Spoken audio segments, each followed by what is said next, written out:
So Marvel Rivals Season 3 just got most of all the new stuff it's bringing finally fully revealed, with the exception of Jean Grey, whose gameplay will be shown by streamers in full later today. But we got the patch notes for hero balancing, and we got the patch notes for content update earlier today, and all of these updates really just disappoint me. Now, I made a video about Season 2.5 before it came out saying that the meta shift would scare me, and well, all my fears came to light as Season 2.5 was one of the worst experiences I've probably ever had when it came to playing this game. And it's because of my problems that hinder this game at like a baseline level, and this game just doesn't want to fix those issues. Instead, they're pretty much only really making them worse now. Now, obviously, this game isn't actually dead. I mean, but goddamn, the player count has dropped so much, and queue times, for me at least, have more than doubled in my ranked games, compared to even a month ago. But what are these problems I'm referring to? Well, let's get into it, because that's what this video is about. Number one, the balancing. This patch genuinely does fuck all. All the characters that were broken or really good got a slap on the wrist, and all the characters that were bad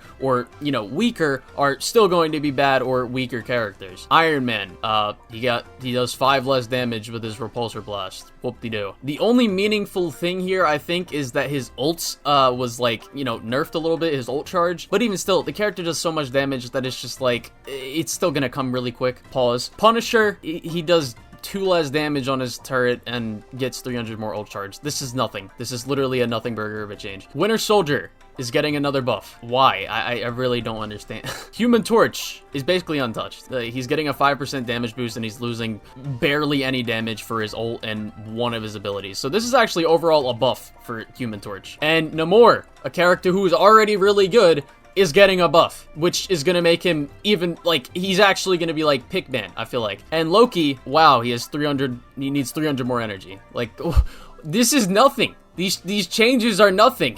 And let's not forget that Hela is getting another buff. Wolverine is getting a busted team up that gives him lifesteal and more damage, on top of the fact that, you know, the damage reduction ability he already gets, which is 40%. So he's gonna have lifesteal, damage reduction, and more damage on his grab. What the fuck? Like, and I don't want to hear, oh, they gave him 3 seconds more on his leap. Is that really gonna matter that much? Your tanks are still not playing the game. Wolverine will never be in my game. Also a Pickman character. And Squirrel Girl, also a really brain-dead character. Now, she's not the craziest, right? She's not like S or A tier, but she's brain-dead and annoying as a character, right? Especially on certain maps. Like, she's really good on certain maps. But she's getting another ability that makes her even more brain dead. Like, imagine you're playing as Spider-Man and you swing in, and all Squirrel Girl has to do is click one button and she gets an auto-tracking little squirrel drone that does 120 damage to you. That's fucking stupid. And as for the weaker characters, speaking of Spider-Man, he's actually getting an overall net nerf. Like, they're adding, they're compensating the damage for a couple of his core abilities, but they're not buffing the damage on his regular punches. They're not doing it for his like his combo punch string, like the kick and punches. His web tracers are gonna do less damage now. Like, this is so dumb. Spider-Man just got worse. The only time he's actually gotten better now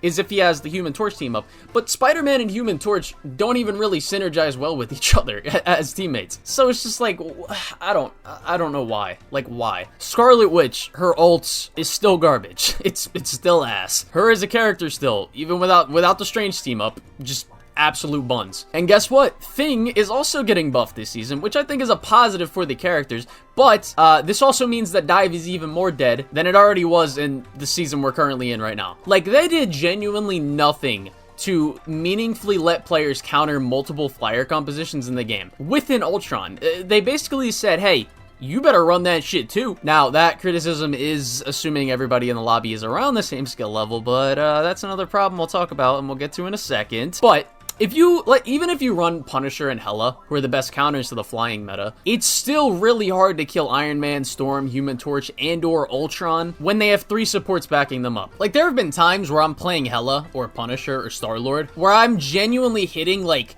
80% of the shots I'm shooting at these people, and they just still won't die. Like, there's a reason in every pro tournament that so many of these flying characters are banned. Because even if you have really good aim, these characters feel unkillable at points. Especially if they have a dive tank too that's like messing with the people who are trying to poke them out. Like, there has been multiple games where I'll pick someone to try and counter the flyers, right? And I'll have just another DPS doing fuck all to help me, even if they're on Punisher. There's been so many times where I've just tried to 2v1, or not even tried to, I've just been forced to essentially 2v1 two flyers at the same time while they're getting healed and I can't get healed. It's just, fights like that are just impossible to win. And when the community is this bad in the game, it's so, like, the game just becomes unplayable. And that's what makes it even worse, like the matchmaking, because balancing and the community are largely connected in this game because it is a team-based game where you rely on other people if you're gonna win or lose. And the fact that they're so largely connected is something I don't hear anyone talk about enough, and that's the biggest problem that I'm going to talk about. And,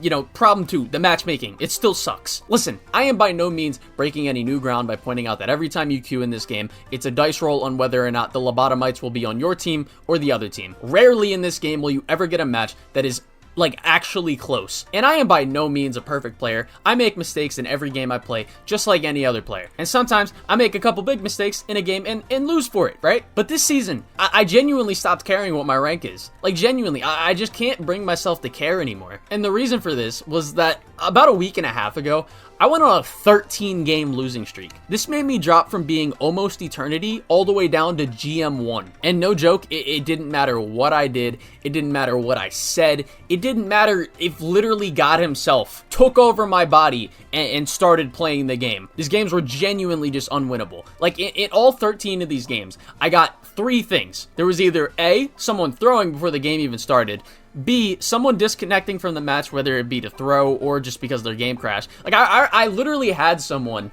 on my team who, mind you, I think I was like 21-3 on Bucky, and he was the other DPS, and he was doing jack shit, and he just left the game. Like, deadass just left the game because he was playing so bad. Like, what the fuck, bro? Or someone just disconnected because their game crashed. And then the final thing that would happen is someone just wouldn't swap when they're literally doing nothing to help the team win. Like, example, like I was talking about earlier. If someone on my team is playing like a diver and the other team, like, let's say they are playing Magic or Black Panther and I was playing Hela or Punisher or Star-Lord to try and counter the flyers, I would genuinely have to like 2v1 2 DPSs or Ultron and a DPS, Ultron is basically a DPS, so it's just, the shit feels impossible sometimes. And the devs said that they're adding a new competitive mode, so to speak, but the content update patch notes doesn't say jack shit about that.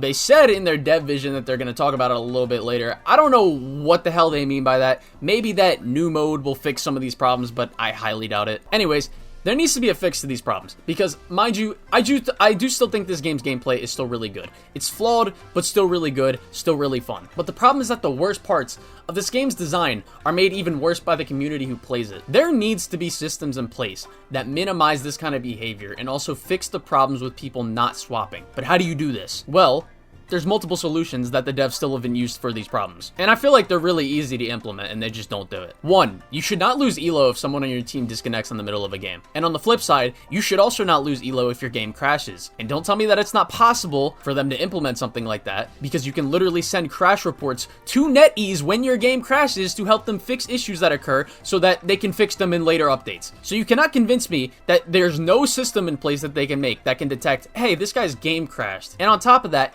if you run back into a player from like a previous game that was on your team, like let's say you get the same teammate from the last game who's either really toxic or really shit, you should just be able to leave the game before it starts and not get penalized for it. Or an even simpler thing, they could just make it so that you have more than 3 players that you can put on your avoid list. Like, I have no clue why it's only 3 people. That is genuinely so dumb and makes no sense with how bad the community is in this game. The second solution they need to implement is harsher penalties for people purposefully throwing. Tell me how I got voice and text chat banned for a week. Deadass a week for talking shit to someone throwing my game. But the person throwing my game might get only banned for a day or a couple hours if they even get banned at all from ranked. Please, NetEase, tell me how that makes sense. And the third solution, and this goes back to balancing, and that's how you fix people not swapping. Now, a person not swapping by technicality is not someone actually throwing, even though we all know it is. But that's besides the point. The problem is that people who don't swap might not even be bad at the game, at least mechanically, because if they don't swap and they want to win and they can't tell that their character's the problem, then yeah, that's a flaw with them as a player. But the problem is that there are characters in this game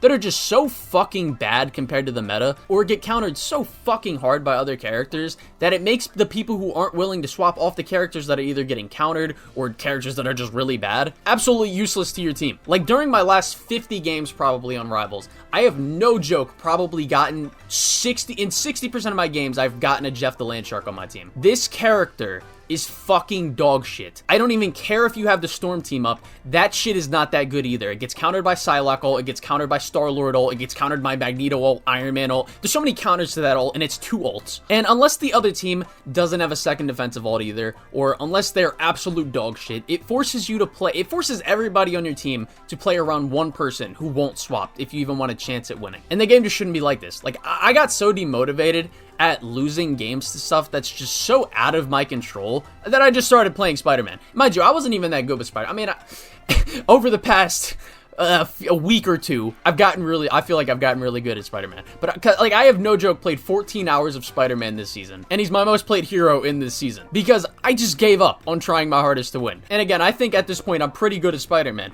but the character, he sucks. Like this season, he is so bad, and he's gonna be even worse next season unless you get the Johnny Storm team up. But besides the point, like, mind you, I would swap during these games where I was going on my Spider-Man arc. I would either swap to characters that are better or characters that I'm better with, if and only if it would even actually make a difference in us winning the game. Like if I'm playing Spider-Man and I can't even finish a dive setup before my team is already dead, then yeah, I'm probably not swapping because it doesn't matter who I play because we're just not winning that game. But if I'm playing Spider-Man and not getting much value while the rest of my team is actually playing pretty decently, then yeah, I'll swap and I'll help out more. And this has resulted in me winning multiple games. Because I swapped. But that's a problem that people don't like to do. But if I have a Jeff the Landshark on my team, mind you, Jeff players never swap. I swear to God, they refuse to swap, ever. And they always have the fattest egos because they always have the best stats on the team, most of the time, because that character just farms stats. And they think, oh, I have Ace. That means I'm not doing anything wrong. I'm not the problem, you are. Brother, there have been games where, like, maybe I died accidentally in, like, maybe the first team fight on, let's say, a domination map, and I come back from spawn, and my team loses another team fight, which I also die during. So during that point, maybe my stat line will look like I'm 1-3, and the Jeff on my team is maybe, I don't know, 6-0 or 4-0 because he's just stat farming. Every other team fight after that, due to the fact that we only have one defensive ult, is my team just getting snowballed over and over again, and we're just constantly losing team fights, which results in my stats or another DPS stats looking terrible and making it look like we're the problem on the stat sheet. But we're not realistically the problem. The problem is that we don't have a second defensive ult, and our team is just getting snowballed and we can't win a team fight because of the ults on our team. This is why I genuinely just give up when I have a Jeff on my team who won't swap. And most of the, even if you ask nicely, like, you'll ask, like, yo, can we please not play Jeff? They'll be like, nope, or some shit. Or they just, either they'll be toxic, or they just won't even talk, and they'll just never swap. If you play this character in ranked, I actually hope you live the worst life possible. Like, fuck you for actually playing this elo terrorist of a character. In conclusion, overall, I think this patch genuinely does fuck all for the game's balancing and gameplay. I do like all the new cosmetic stuff and the quality of life improvements that they're adding in the update. That stuff's all good, but nothing in this update is fixing really any of the major issues in the game right now, and it's, you know, giving a slap on the wrist or buffing characters that are already really good and doing fuck all to help characters that aren't very good. I do think Jean Grey looks really fun. My problem right now with Jean Grey is she kind of looks like Moon Knight, but better. Like, I actually can't see a reason why you would play Moon Knight anymore after Jean Grey comes out. Like, she actually looks like she just has, like, the same kit, but better. Maybe, we'll have to wait and see, but, yeah, I don't have much hope for this season really fixing any of the major issues that the game is facing right now. I thank you all for watching, and, yeah.